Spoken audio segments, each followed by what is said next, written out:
ప్రియమైన దేవుని పిల్లలారా, ప్రియ దేవుని విశ్వాసులారా, ఈ 18వ రోజు శిల్వ సువార్త ధ్యానానికి ఏర్పాటు చేసుకున్నటువంటి కుటుంబస్తులు, సంఘబిడ్డలు, పేదల అభిషేక్ గారు, తల్లి గారు, తేన్మన్స్ గారు, ఆయన ప్రభు సన్నిధికి కొనుక్కోబడ్డారు.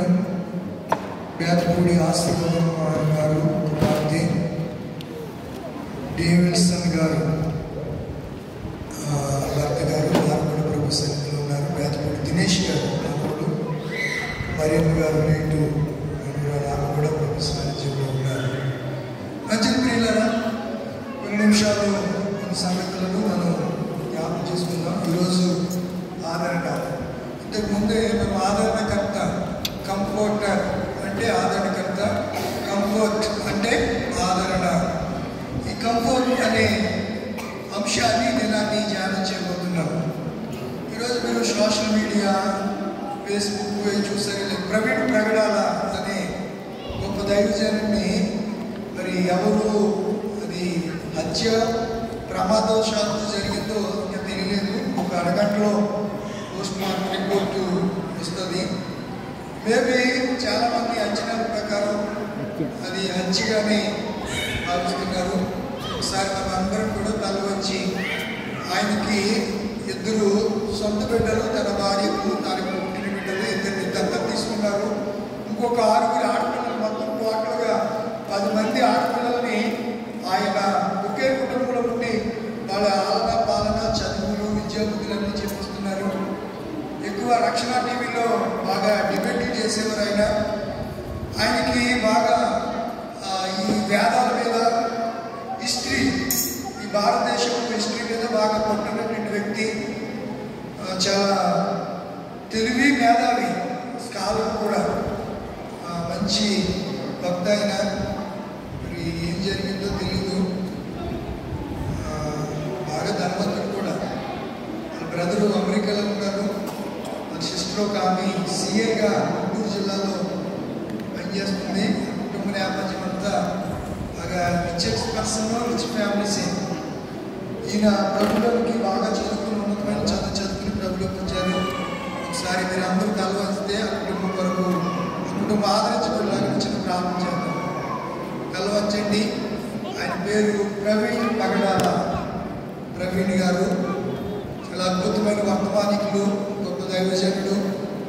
ఏ స్వలాభాపేక్ష దీన్ని ఆశించకుండా నిస్వార్థంగా బైబిల్ గ్రంథంలో ఉన్నటువంటి విషయాల్ని ఉన్నది ఉన్నట్లుగా బోధిస్తూ అనేకులకు మేల్కొల్పు కలిగి చేసి, సంఘాలను ఉద్యోగం సత్యాన్ని, ట్రూత్ని సమాజంలోనికి తీసుకెళ్ళినటువంటి గొప్ప భక్తుడు. మరి ఎందుకో ప్రభు సన్నిధానానికి కొనుక్కోబడ్డారు. ఏం జరిగిందో మనకు తెలియదు. సమస్తము దేవునికి తెలుసు. ఆయన విడిచి వెళ్ళినటువంటి భార్యకు, కుమారులు, కుమార్తెలు 10 మందికి మరి బ్రదర్ అమెరికా నుంచి ప్రయాణమై వస్తున్నారు. ఆయన ప్రయాణంలో దేవుడు కృపానుగ్రహించలాగిన, ఆ కుటుంబాన్ని దేవుడు ఆదరించలాగిన ఒక నిమిషం కలవచ్చి ప్రార్థన చేద్దాం. మహాపరిషుడుగా, గొప్ప దేవుడు, గరుడ నీకు వందనాలు. అయినా నీ భక్తుడు, మా ప్రియులు, సోదరులు ప్రవీణ్ ప్రగడాల గారు ప్రభా, నిన్నటి రాత్రికాల సమయంలో మరి ప్రమాదవశాత్తు విద్రోహ చర్యలో మతోన్మాదులు జరిగించినటువంటి దాడు స్పష్టంగా తెలియట్లేదు. కానీ చాలా అపోహలు ఉన్నాయి. ఆయన దాస్తుడు ఈ లోకయాత్రను ముగించాడు ప్రభా. ఎంతో ఘనమైన పరిచర్య, చిన్న వయసులోనే అద్భుతమైన పరిచర్య, రక్షణ టీవీ ద్వారా, సోషల్ మీడియా, యూట్యూబ్ ద్వారా, ఆయా బహిరంగ సభల్లో ఘనమైన పరిచర్య చేసిన ఈ దాస్తుని సన్నిధికి రావడం ప్రభువా. కొంతకాలం ఉంటే ఈ క్రైస్తవ లోకానికి నేను కరువు సత్యం పొందేది ప్రభువా. మరి అలాంటి పౌరులను మరలా మీరు లేవనెత్తుతారని విశ్వాసం సన్నిధిలో ప్రార్థిస్తున్నాను. ఈ దాసులు విడిచి వెళ్ళినటువంటి భార్యకు ఆదరణ దాచేయండి. 10 మంది కుమార్తెలకు ఆదరణ దాచేయండి. ఆయన వ్యాపారాలని జ్ఞాపకం చేసుకోండి ప్రభువా. మరి సోదరులు అమెరికా నుంచి ప్రయాణమై రాబోతున్నారు. మరి కుటుంబాన్ని అంతటినీ కూడా ఆయన క్షేమారోగ్యాలు అనుగ్రహించండి, ఆదరణ దయచేయండి ప్రభువా. మంచి ఉన్నతమైన ఫ్యామిలీ తండ్రి, ఆ ఫ్యామిలీని ప్రత్యేకంగా జ్ఞాపకం చేసుకోండి. ఆయన అనేక మంది రాజమండ్రి వేరే హాస్పిటల్ దగ్గర క్రైస్తవ సంఘ నాయకులు అనేక మంది గుంపుడి ఉన్నారు. ప్రభా ఆయన వారి సమయంలో తెలియజేస్తున్నారు. ఏం జరిగింది మాకు తెలియదు, సమస్య కలిగిన దేవుడు కనుక విడిచి వెళ్ళని దాసుల కుటుంబాన్ని మీరు ఆదరించమని యేసునామములో అడుగుచున్నాను పరమ తండ్రి, ఆమేన్. నిజమే ప్రియులారా, ఇలాంటి మంచి వక్తలు, మంచి గట్స్ ఉన్న వాళ్ళు, దేనికి భయపడకుండా సత్యాన్ని సత్యంగా ప్రబోధించే ఇలాంటి కాపర్లు, సువార్థికులు ఈ దినాల్లో మనకు అవసరం. మరి దేవుని చిత్తమేమైందో తెలియదు కానీ దేవుడు తప్పకుండా క్రైస్తవ సంఘాన్ని అలాంటి ప్రవీణ్ గారులను పౌలులా బోధించే వారిని దేవుడు అనుగ్రహించునుగాక. ఆమేన్. మంచిది ప్రియులారా, వర్తమానంలోకి వెళ్దాం. చిన్న వర్తమానం క్లుప్తంగా మీతో మాట్లాడడానికి నేను ఇష్టపడుతున్నాను. నాకు కొంచెం బలహీనతగా ఉంది. నాకు ఎవరికన్నా ఏదైనా జరిగితే అది నా ఇంట్లో జరిగిందన్నట్టుగా ఫీల్ అవుతూ ఉంటాను. చాలా బాధపడతాను. నా మనసు మీకు తెలీదు. ఎవరికి ఏది ఇబ్బంది కలిగినా చాలా నేను వేదన చెందుతూ ఉంటాను, బాధపడుతూ ఉంటాను. అరే ఇలా జరిగింది, ఇలా జరగకపోతే బాగుండు అనే సంకల్పంలో నేను ఉంటాను. మంచిది ప్రియులారా, ఈరోజు మన అంశం ఏంటి చెప్పండి? ఆదరణ, కంఫర్ట్. మొన్నే కంఫర్టర్ అనే అంశాన్ని, కంఫర్టర్ అంటే ఆదరణకర్త, కంఫర్టర్ అంటే ఆదరణ, రిలీఫ్, హాయి, సౌఖ్యము, ఊరట, వాదార్పు అనే విషయాలు నేను మీకు జ్ఞాపకం చేస్తున్నాను. కీర్తనకారుడు దావీదు 22వ కీర్తనలో ప్రారంభంలోనే నా దేవా నా దేవా నన్ను ఎందుకు చెల్లించితివి అని తన ఆర్తధ్వనిని, తన ఆవేదనను, తన బాధను వ్యక్తం చేస్తూ గొర్రెపోతు వంటి మనుషులు, కుక్కల వంటి మనుషుల మధ్య నేను ఉన్నానని చెప్పి, చాలా అంటే కుక్కలంటే ఈ కుక్కలు కాదు, మనుషులు కొన్నిసార్లు కుక్కల వలె వారి మనస్తత్వాలు ఉంటూ ఉంటాయి. ఈ మధ్యలో వీధి కుక్కలు ఎక్కువైపోయాయి. ఏ కుక్కలు ఎక్కువైపోయాయి? వీధి కుక్కలు బాగా ఎక్కువైపోయాయి. వాటిని చంపడానికి లేదు.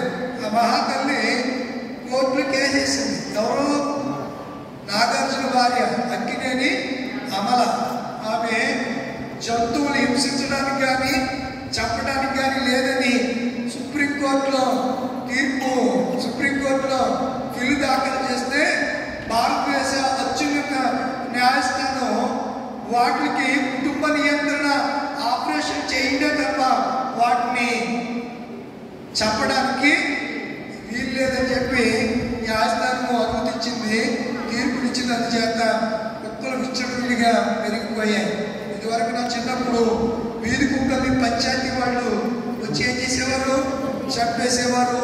వ్యాన్లు వేసుకుని ఎక్కడికో తీసుకెళ్ళి గొయ్యి తీసి పూడ్చిపెడుతూ ఉండేవారు. అంటే కుక్కలు ప్రేమిస్తున్నారు కానీ మనుషులను ప్రేమించినటువంటి దేశేను ఈ ప్రభుత్వాలు, ఈ దేశంలో ఉన్నటువంటి అగ్రవర్ణము అని చెప్పుకుంటున్నటువంటి హైందవ సమాజం ఎప్పటికీ కూడా క్రీస్తు ప్రేమను అర్థం చేసుకోలేక ద్వేషిస్తుంది. ప్రియులారా, క్రీస్తు వలె ఎవరు కూడా ఈ లోకంలో జీవించరా. క్రీస్తు వలె ప్రాణం పెట్టిన వారు ఎవరు లేరు. క్రీస్తు వలె బోధించిన వారు ఎవరు లేరు. ఆయన మాటల ద్వారా దేవుడు అనేక మందిని ఆదరించాడు. ఆయన మాటల ద్వారా అనేకులకు స్వస్థత కలిగింది. ఆయన మాటల ద్వారా అనేకులు వాదార్పు పొందారు. ఎంతో మంది అలాంటి చేసిన కార్యాలు చేసిన ఏకైక దేవుడు ప్రభువైన యేసు నజరుడైన యేసయ్య అని నేను ఈ ప్రశస్తమైన రాత్రి వేళ నేను మీకు తెలియజేస్తూ ఉన్నాను. కనుక ప్రియమైన దేవుని పిల్లలారా, ఆదరణ, చాలా మంది ఆదరణ లేక ఉంటూ ఉన్నారు. సరైనటువంటి వాదార్పు ఉండట్లేదు. ఏదో తెలియనటువంటి బాధ. కొన్నిసార్లు బాధతో కుమిలిపోతూ ఉంటే బాధను ఎక్కువ చేసేవారు ఉంటారే తప్ప బాధను తేలిక చేసేవారు, బాధ నుంచి రిలాక్సేషన్ లేదా రిలీఫ్ కలిగించే మాటలు ఎవరు చెప్పరు. అయ్యయ్యో అలా జరిగిందా అని హృదయం ఏమైపోయింది? గాయపడిన హృదయాన్ని ఇంకా రేపుతూ ఉంటారు, ఇంకా రేపుతూ ఉంటారు. కానీ మన యేసయ్య అలాంటి వాడు కాదు. దినమెల్లనే పాడిన కీర్తించిన నీ రుణమునే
తీర్చగలనా,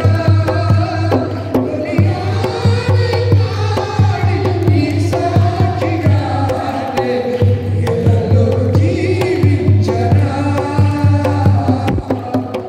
ఎన్నడూ జీవించనా.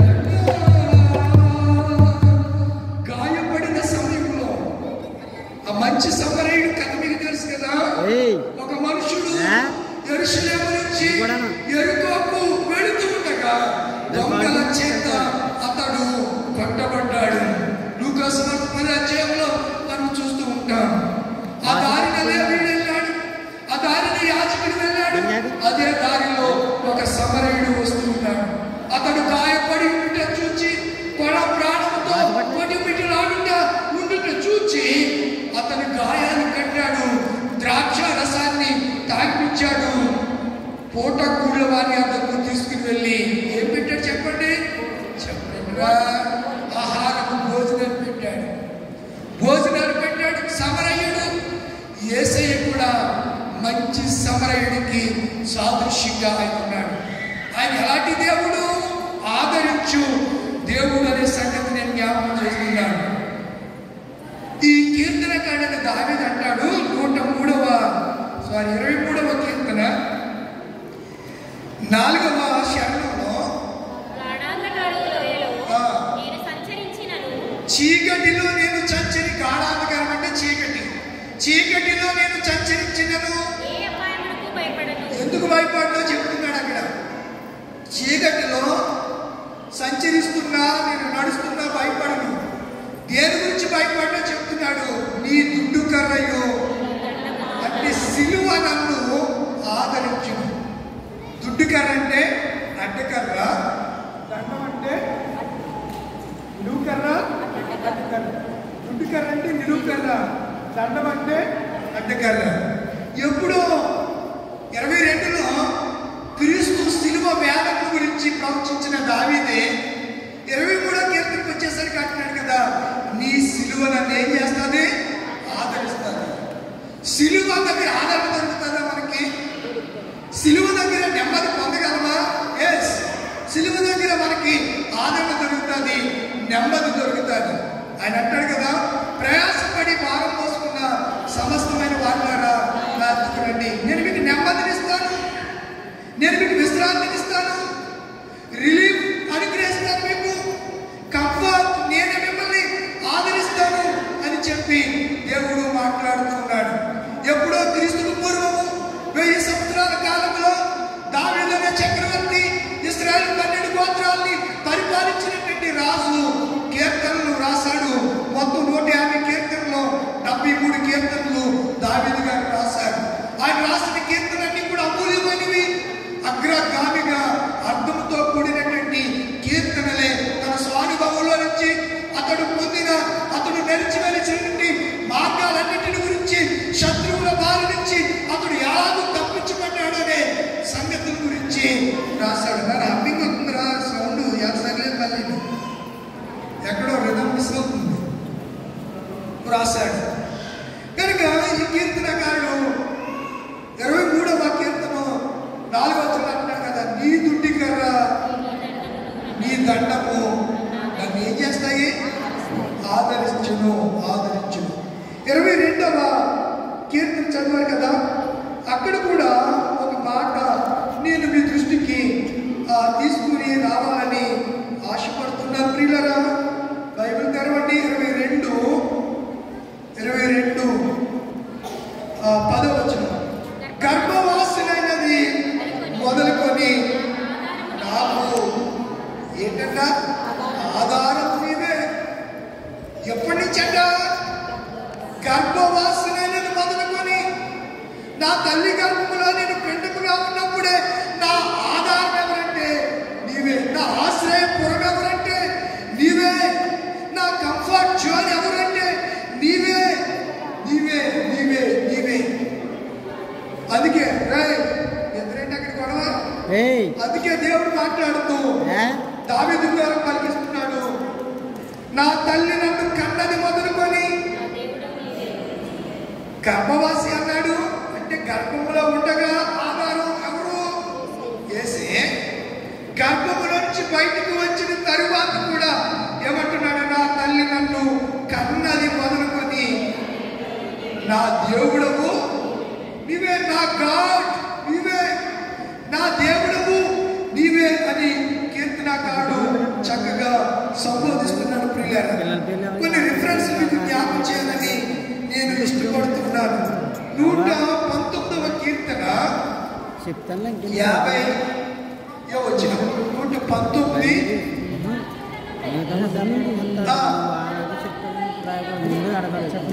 నీ వాక్యము నన్ను ఏం చేసింది? 76వ వచనం కూడా చదువుమా.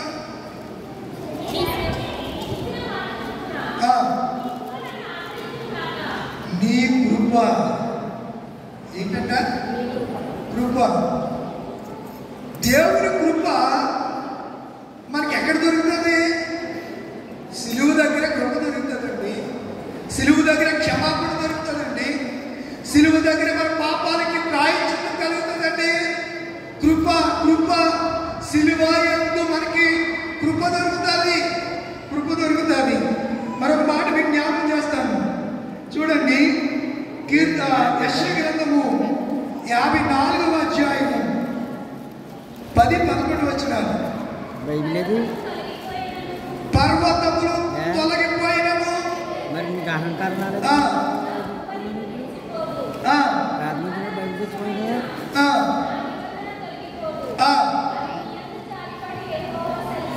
నీ యందు జాలిపడు యెహోవా సెలవిచ్చుచున్నాడు. 11వ వచనం కూడా చదువమ్మా. 54. ఏం చేద్దంట? ప్రయాసపడి గాలివానంటే శ్రమల చేత, అలల చేత, గాలివాన చేత కొట్టబడి ఏమి లేదంట? ఆదరణ లేదు, సపోర్ట్ లేదు. ఆదరణ లేక ఉన్నదానా నేను నిన్ను నీలాంజనములతో నిన్ను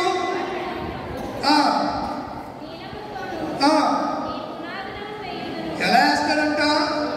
గొప్పగా నేను నిన్ను ఆశీర్వదిస్తాను.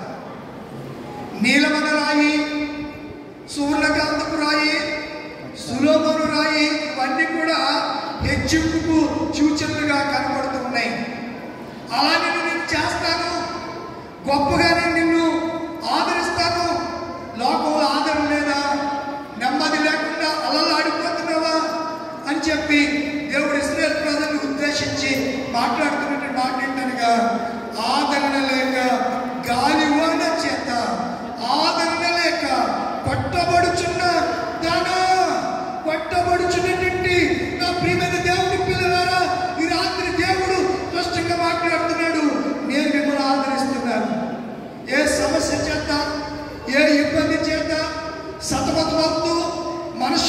కోల్పోయావో ఈ ప్రశస్త రాత్రి వేళ సిలువ దగ్గరికి రా, సిలువను ఆశ్రయించు, కృప పొందు. నీవు తప్పనిసరిగా ఆదరింపబడతావు. ఆదరించేది ఎవరు చెప్పండి? దేవుడు అనే సంగతిని నేను మీకు జ్ఞాపకం చేస్తున్నాను. 61వ యెషయా 61వ అధ్యాయము, యెషయా 61వ అధ్యాయము 2వ వచనం. యెహోవా మన దేవుని ప్రతిదండన దినమును ప్రకటించుటకును, దుఃఖాక్రాంతులందరినీ ఓదార్చుటకును, ఓదార్చుటకును లేక ఆదరించుటకును యెహోవా నన్ను పంపి ఉన్నాడని అంటాడు అక్కడ. అది యేసుక్రీస్తు ప్రభు వారి గురించి ప్రవచించిన ప్రవచనం. దుఃఖాక్రాంతులందరినీ ఆయన ఏం చేస్తాడంట? ఆదరిస్తాడు, ఓదార్చుతాడు అనే సంగతిని నేను జ్ఞాపకం చేస్తున్నాను. ఇంకా ప్రియులారా, నేటి దినాల్లో ఆదరణను మనం ఎక్కడ వెతుకుతున్నాం? ఎవరి దగ్గరికి వెళ్ళి ఆదరణ పొందాలి అని అనుకుంటే ఆదరణ మనకి లభించట్లా. లభిస్తుందా చెప్పండి? లభిస్తుందా? దొరకట్లా. కనుక ఆదరించేవాడు ఒక ఆయన ఉన్నాడు. ఆయన విడిచి ఎక్కడికో వెళుతున్నావేమో ఈ రాత్రి ఆయన దగ్గరికి రా. ఆశ్రయము నీవే, ఆధారము నీవే, ఆదరణ నీవే, శరణయ్యా యేసయ్యా, శరణం శరణం నీవే, శరణం ఆశ్రయము నీవే,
నా యేసయ్య నా ప్రభువు నిన్ను పిలుస్తున్నాడు, సిలువ దగ్గరికి పిలుస్తూ ఉన్నాడు. సిలువ దగ్గర నిన్ను ఆదరించడానికి, సిలువలో కాచిన రక్తము చేత నిన్ను శుద్ధి చేయడానికి ఆయన పిలుస్తూ ఉండగా ఆయన పిలుపును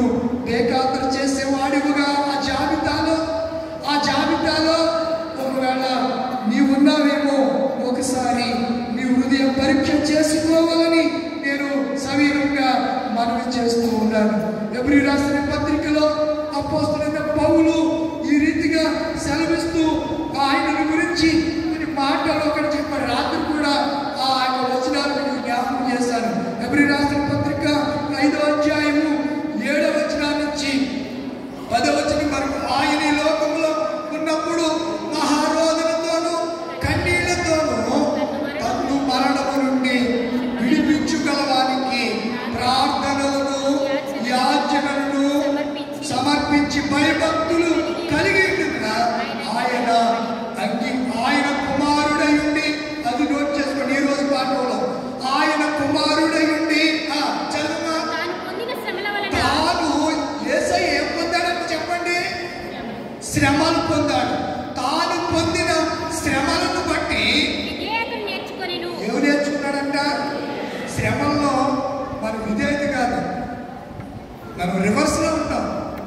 శ్రమలు వస్తూ ఉంటే రివర్స్లో మాట్లాడుతాం. ఏంటండి, దేవుడు నాకే పంపాలా, ఇంకెవరికి పంపకూడదు? ఆయన ఈ నా కుటుంబంలోనే ఈ శ్రమలు, నాకేనా ఈ శ్రమలు, నాకేనా ఈ కష్టాలు, ఈ కడగండ్లు?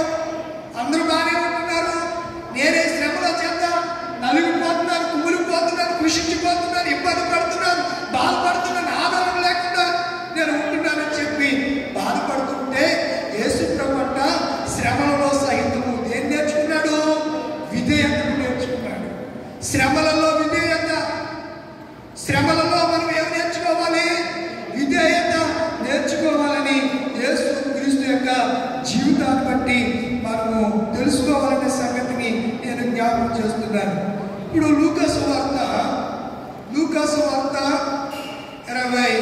22వ అధ్యాయము 43వ వచనం నుంచి. అప్పుడు పరలోకము నుండి ఒక దూత ఆయనకు కనబడి, చాలండి, రాత్రి కూడా మన సబ్జెక్ట్లోకి వచ్చేసాను నేను. రాత్రి కూడా ఈ దూత ఎవరో అనే విషయాలు మీకు జ్ఞాపకం చేశాను. ఇప్పుడు ఆయన ఆ గెత్సేమనే తోటలో ఆయన పెనుగులాడుతూ ఉన్నాడు, రోధిస్తున్నాడు, కన్నీళ్లు కాస్తున్నాడు. ఆయనకి ఆదరణ దొరకట్లా.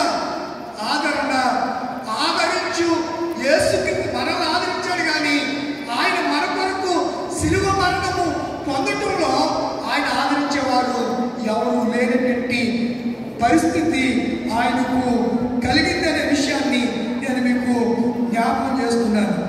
ప్రభునందు ప్రియమైనటువంటి దేవుని పిల్లలారా, దేవదూత ఒకరు వచ్చి ఏం చేశారంట? ఆయనను చెప్పరంటలా బలపరిచెను. ఆయన తండ్రితో పెనుగులాడుతున్నాడు. ఇప్పుడు ఎక్కడ ఆయన ప్రార్థన చేస్తున్నాడు? రాత్రి చెప్పిన అంశంలోనే ఇది సెకండ్ పాయింట్.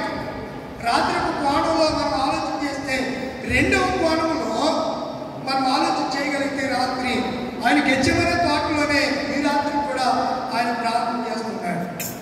ప్రార్థన చేస్తుండగా యేసు ప్రభువు 40 దినాలు ఉపవాసం ఉన్న తర్వాత ఆయన ఆకలి కొంటే శోధించి వాడు వెళ్ళిపోయిన తర్వాత ఆయన ముక్కిలు నేర్చుకెళ్ళిపోతే దేవదూతలు వచ్చి ఆయనకి ఏం చేశారట? చెప్పండి, మత్తయి 4వ అధ్యాయంలో ఉంటుంది, పరిచర్య చేసెను అనే మాట మనం చూస్తూ ఉంటాం. కనుక దేవదూతలు ఇందులో రకాలు ఉన్నారు. కెరూబులని, సెరూబులని, దేవదూతలని పేర్లతో వారిని పిలువబడ్డారు. వారిలో కూడా డిగ్రీలు ఉన్నాయి. ప్రధాన దూత మిఖాయేలు, ఇలా వారికి కూడా హోదాలు ఉన్నట్లుగా పరిశుద్ధ గ్రంథంలో మనము చూడగలుగుతూ ఉంటాం.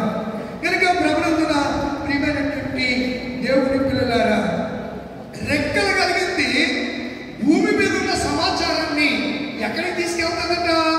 దేవుని సన్నిధికి. దేవదూతలకి, కొన్ని దేవదూతలకి ఏముంటాయి? రెక్కలు ఉంటాయి. ఎక్కడుంది అలాగే రెక్కలు ఉంటాయని? ఎక్కడుంది? యెషయా గ్రంథం 6వ అధ్యాయం దీన్ని చదవండి. ఉజ్జియా మృతి పొందిన ఆయనకు పైగా తెరపులు నిలిచి ఉండిరి. ఒక్కొక్కరికి 6 రెక్కలుండెను. ప్రతివాడు 2 రెక్కలతో. ప్రతివాడు ఎన్ని రెక్కలు ఉన్నాయంట? 6 రెక్కలు ఉన్నాయి. ఎన్ని రెక్కలు ఉన్నాయి? 6 రెక్కలు ఉన్నాయి. ప్రతివాడు 2 రెక్కలతో తన ముఖమును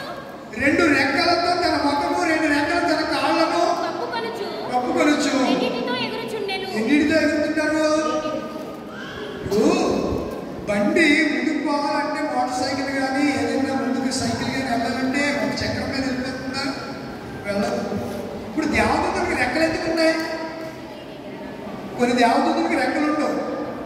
ఈ శరాపులకి కెరూబులకి మాత్రమే రెక్కలు ఉంటాయి. దేవదూతలకి ఏముండవు, రెక్కలు ఉండవు. వాటికి కొన్ని వాటికి రెక్కలు ఉంటాయి. ఆదాము పాపం చేసినప్పుడు ఈ రెక్కలు కలిగినటువంటి దేవదూతల్ని కావలిగా ఉంచాడు. ఎక్కడుందా మాట? ఆది కాండంలో ఉంటాడు. ఆది కాండం 3వ అధ్యాయంలో అనుకుంటాడు ఆ విషయాలు ఆయన కాపలా పెట్టాను అనే ఒక విషయం కనపడతాడు. చూడండి ఒకసారి ఆది కాండము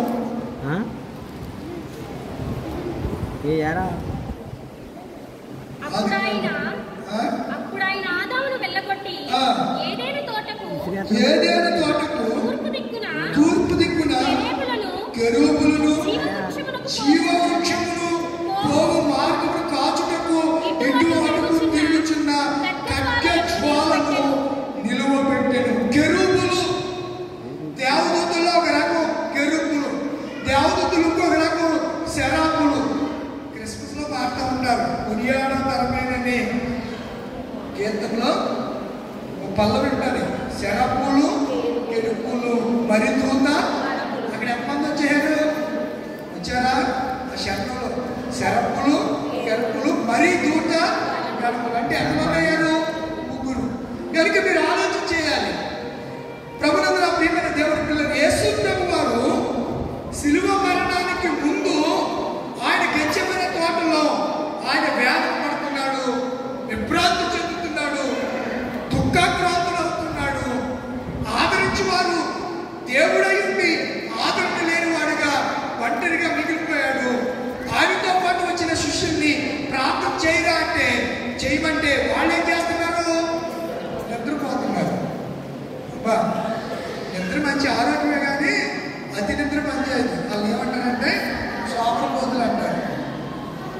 బాగా నిద్రపోతే ఏ పోతు అంటారు? చాలా పోతులు ఉన్నాయి బైబిల్లో, చాలా పోతులు ఉన్నాయి. తిండిపోతు, సోమరపోతు, ఇలా పేర్లు ఉన్నాయి. ఏ పోతులు అవుతారు ఎక్కువ నిద్రపోతాయని? సోమరపోతులు అవుతారు. అలాగే ఒక పోతు అలాగే నిద్ర అయింది వెళ్ళి. ఎవరు? యోన. అప్పుడు దేవుడు వాళ్ళు అంటారు, నావికులు వెళ్ళి, ఒరే సోమరిపోతు, కరెంట్ పోయినట్టుంది, ఒరే సోమరిపోతు లేచి నీ దేవుణ్ణి, అసలు నీకు ఏం సంభవించింది? ఎంత గందరగోళం జరిగిపోతుంటే ఇలా తుఫాను సముద్రం మీద అలలు వచ్చి వాడు మునిగిపోయి బద్దలైపోయే పరిస్థితి వచ్చేస్తే మేము సరుకులన్నీ పడేసి ఇలా ఉంటే నీకు ఎలా నిద్ర ఆడుతుందిరా? నీకు ఎలా నిద్ర? ఊరే సోమరిపోతూ లేచి నీ దేవుణ్ణి ప్రార్థన. యేసు ప్రభు కూడా తన శిష్యులు అదే అన్నాడు. ఏమన్నాడు? సోమరిపోతులు అన్నది కానీ ఒక్క గడి అయినా మేలుకొని ప్రార్థన చేయలేరా? ఎప్పుడు నిద్రేనా? కొంతమందికి టీడీపీ తినడం, తిరగడం, 2 టీలు, 1 పీ, తినడం, తిరగడం, పడుకోవడం. ఇలా కొంతమంది దైనందిన జీవితాలు వాళ్ళు చూసి తల్లిదండ్రులకి ఎంత వేదం తెలుసా? అలాగా సోమరుడు అడుగు రాత్రంతా పడుకోకుండా ఉంటాడు. తెల్లారి 8 అయినా 9 అయినా లెగరంటే ఇప్పుడే లేచిపోతాను అంటాడు. ఆడి జీవితంలో ఎప్పుడు లెగనే లేకడు. అసలు 5 అయ్యేటప్పటికి ఆడవాళ్ళు కానీ మగవాళ్ళు కానీ ఎక్కడ ఉండకూడదు? మంచం మీద కొల్లాడకూడదు, ఇంకా దొల్లకూడదు, మంచం మీద ఉండకూడదు. అంటే లేచి మోకరించి ప్రారంభం చేసి వెంటనే ఏం చేయాలి? పనులు ప్రారంభించుకోవాలి. 5ంటికల్లా మన పెద్దోళ్ళు చక్కగా వ్యవసాయ పనులు చేసినప్పుడు వ్యవసాయ పనులు చేయట్లేదు. వ్యవసాయ పనులు చేసిన 3ంటికి లేచి అన్నాలు వండుకుని తెల్లారేటప్పటికి పొలాలకి పనికి వెళ్ళేవారు. ఇప్పుడు ఎలా ఏమంటే ఎలా వెళ్తారా? పొలాల పొయ్యి మీద ఉన్నారు. అసలు పొలాల పొయ్యి మీద వండుకునేవారు, గడ్డి పుట్టి గడ్డితో వండుకునేవారు. అలాంటి పరిస్థితి దేవుడు ఆమె కనుక ఎందుకు ఈ విషయాలు చెప్తున్నానంటే యేసయ్య ఈ ఆదరణాత్మక అంశంలో ఆ యోన ఇంత జరిగిపోతున్నా ఇప్పుడు యేసు పరిస్థితికి ఏమి సంభవిస్తుంది ఎవరికి తెలుసు? యేసయ్యకి తెలుసు. అనేక మార్లు శిష్యులతో కూడా చెప్పాడు, ఒరే బాబు మనం ఎక్కడికి వెళ్తున్నావు?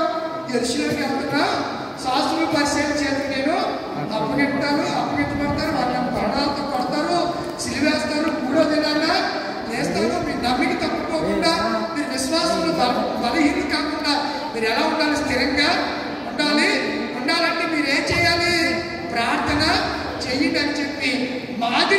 నమస్కరించి మోకరించి ప్రార్థించినా సరే వీళ్ళు నిద్రే.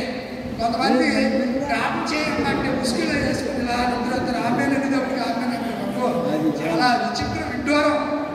అలా నిద్రపోయే వాళ్ళు తల్లులు చాలా మంది ఉంటారు. ప్రార్థన స్టార్ట్ అవగానే ఆవహించేందుకు నిద్ర అదొక భయంకరమైనటువంటి హ్యాబిట్ నిద్ర. అలాగే నిద్రపోవద్దని కానీ చెప్పలేదు. దానికి దేవుడు సమయం ఇచ్చాడు. ఆ సమయంలోనే నిద్రపోవాలి. మార్టిన్ లూథర్ గారు రోజుకు 6 గంటలే నిద్రపోయేవాడంట. సంఘ పితామహుడైన మార్టిన్ లూథర్ గారు 6 గంటలు. యాక్చువల్గా మనిషి ఎన్ని గంటలు నిద్రపోవాలి? 8 అవర్స్ నిద్రపోవాలి. ఆయన 6 గంటలే నిద్రపోతూ లేచి వాక్యాన్ని తర్జుమా చేయడం ఇలా పనిలో. ఇప్పుడు యేసు ప్రభు వారికి నిద్ర కరువైపోయింది. ఎందుకు ఆయన నిద్రపోకుండా ఈ 3.5 సంవత్సరాల ప్రతిరోజు ఆయన మోకాళ్ళ మీద రాత్రి ఎంత దూరం వెళ్ళి వేదన పడుతూ ప్రార్థన చేస్తున్నాడంటే సిలువ మరణాన్ని జయకరంగా ఆయన జరిగించారు. మొన్న మధ్యలో చెప్పాను ఫ్యాషన్ ఆఫ్ ద క్రైస్ట్ గురించి, ఆ సినిమా, ఆ మూవీ గురించి మీకు చెప్పాను. ఆ దృశ్యాలు చూస్తున్నప్పుడు మన ఉదయం ద్రవించిపోతూ ఉంటారు. అసలు కరుణామయుడు సినిమా చూస్తేనే చాలా మంది ఏం చేస్తారు? చెప్పండిలా ఏడుస్తారా? చెమ్మగిల్లి కళ్ళల్లోనే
పరిస్థితుల్లో ఆయన చివరి గడియల్లోకి వచ్చేసిన దినాల్లో కూడా ఆయన మహారోగంతోనూ కన్నీళ్లతోనూ ఏం చేస్తున్నాడంట? ఆయన ప్రార్థన చేస్తుంటే ఆయన శిష్యులు ఏం చేస్తారు? చాలాసార్లు ఎంతో వేదనతో బాధతో పరిశుద్ధ ఆత్మ చేత ప్రేరేపబడి వాక్యం చెప్తూ ఉంటే మీరు కబుర్లు చెప్పుకుంటూ ఉంటారు. మరి ఇంటికాడ మాట్లాడుకోరేమో, ఇక్కడికి వచ్చాక అన్ని గుర్తొస్తాయేమో. కొంతమంది పిల్లలతో ఆడుకునేవాళ్ళు రకరకాలు. ఈ పద్ధతి మంచిది కాదు. ఈ పద్ధతి మానండి. ముసలమ్మ ముచ్చట్లు మానండి. ముసలమ్మ ముచ్చట్లు కట్టి పెట్టి పరిశుద్ధ గ్రంథం చేత పట్టి దీక్షతో నడుపు కట్టి ఇంటింట దీక్షతో నడుపు కట్టి ఇంటింట నడుపు కట్టి యేసయ్య మాట చెప్పమ్మా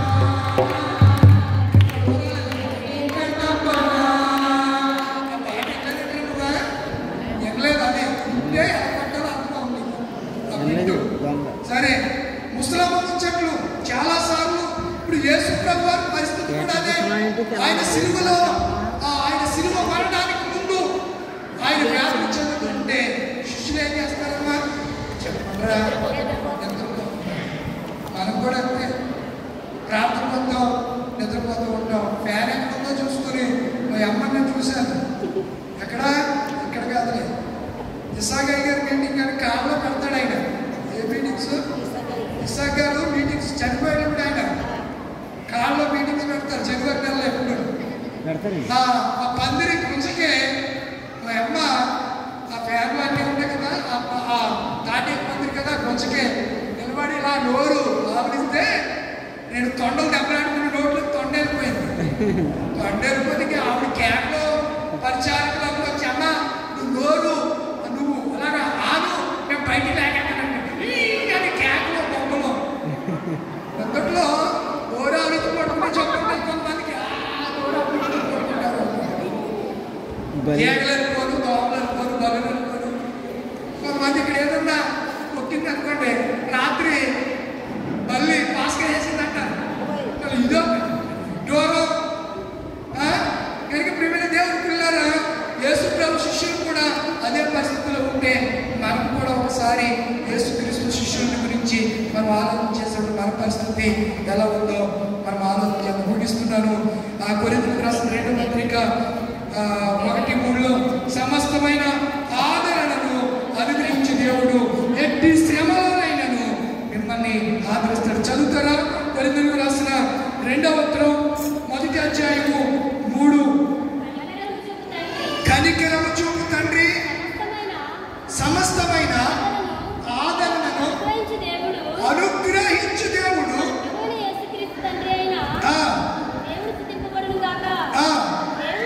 దేవుడు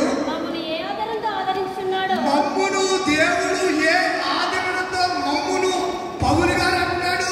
మమ్మును దేవుడు యేసుక్రీస్తు ఏ ఆదరణతో అయితే మమ్మును ఆదరించాడు ఆ ఆదరణతో ఎట్టి శ్రమలలోనైనా మిమ్మును కూడా ఆయన ఏం చేస్తాడు? ఆదరిస్తాడు. ఎట్టి శ్రమలైనా అదంటే ఎలాంటి శ్రమ అయినా ఆయన మిమ్మల్ని ఆదరించగలడు అనే విషయాన్ని జ్ఞాపకం చేస్తున్నారు. కొలసీ రాసిన పత్రిక 2వ అధ్యాయము 1-2 వచనంలో మీ హృదయములలో ఆదరణ పొందవల్లని మీ అందరి కొరకు ప్రార్థనలో పోరాడుచున్నానని పౌలు తెలియజేస్తూ ఉంటాడు. దశలోనికి రాసిన 1వ ఉత్తరం పత్రిక 5వ అధ్యాయం 11వ వచనం అంటాడు ఒకరినొకడు ఆదరించుకొని ఒకడు క్షేమాభివృద్ధి ఎందు ఒకడు కలుగు చేసుకుంటూ దేవుని చేత ఆదరింపబడి ఇతరులు ఆదరించేవారుగా ఉండాలని దేవుడు మాట్లాడుతున్నాడు. పిల్లరా కనుక యేసయ్య ఆదరణ లేకపోయినా అని శిలువ మరణాన్ని పొందటానికి సిద్ధపడుతూ ఆదరణ లేని మనల్ని ఏం చేస్తున్నాడు? ఆదరిస్తున్నాడు, ఓరనిస్తున్నాడు, రిలాక్స్ మనకు అనుగ్రహిస్తున్నాడు, విశ్రాంతిని నెమ్మదిని ఇస్తున్నాడు, హృదయంలో కలవరాన్ని తీసివేస్తున్నాడు. కంఫర్ట్ దేవుడు మన కంఫర్ట్ జోన్లో ఉంచాడు. పిల్లలు ఇబ్బందుల కొలుగులో ఆయన మనల్ని ఉంచలేదు.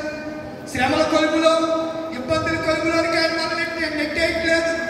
సేఫ్గానే ఉన్నాం, బాగానే ఉన్నాం.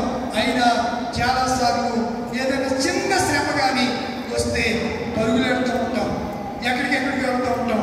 ఈ ప్రశస్త రాత్రి దేవుడి వాక్యం చేత నువ్వు ఆదరించబడాలి. యేసయ్య తన శిష్యులు ఆదరించబడ్డాడు, శిష్యులు ఆదరించాడు.